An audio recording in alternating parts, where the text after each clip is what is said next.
De gemeenten Haas, Frensjeteradiel, Littenseradiel, Menameradiel en het Beeld worden in je gemeente. Ljouwert en Ljouwertradiel komen bij een oor en in het Noordeersten worden Verwerderadiel, Dongeradiel, Dantemadiel en Kolmeloongeer voegen. Achtkarspelen en Tietjerksradiel blijven zelfstandig. Ze werken al geer op verschillende terreinen en dat zal uitbreiden worden. Bij Gwon gemeente zijn ze nog druk dwaande met het rieplachtje van Boarges en met peteren met fusiepartners. Daar fietst de deputaire steerten nou het Westroch in de vinden ze. Nou, dat valt daar. Er wordt natuurlijk al heel lang op praat.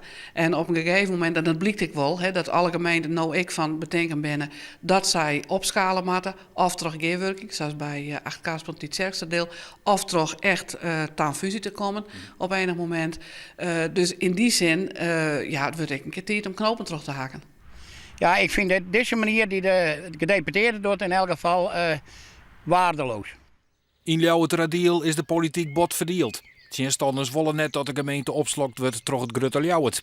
Wij zijn als gemeente serieus ermee bezig om een goed, helder beeld van de herindeling wat het inhoudt voor de bevolking deel te lezen. De keuzes die er eventueel in binnen. En ik denk dat je dat respecteren moet als gedeputeerde. En als je dat zo doet, als je zegt wij doen het nog zo. En als je mening doet er net met daar, want dit is uw mening, dat vind ik beschamend. Dat is een goed voorstel. De provincie vindt het al langer en de Partij van Arbeid vindt het dik. En dat is ik voor iets burgers vier wordt het beste. Maar Ljouwertradiel houdt dan op te bestaan.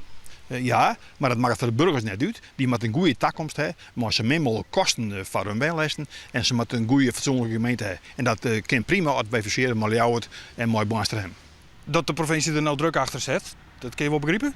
Ja, dat komt omdat Boarsterhem en Ljouwert nog fuseren gaan. En die binnen nog gang. En we kunnen daar dus nog instappen als wij deze maanden besluiten.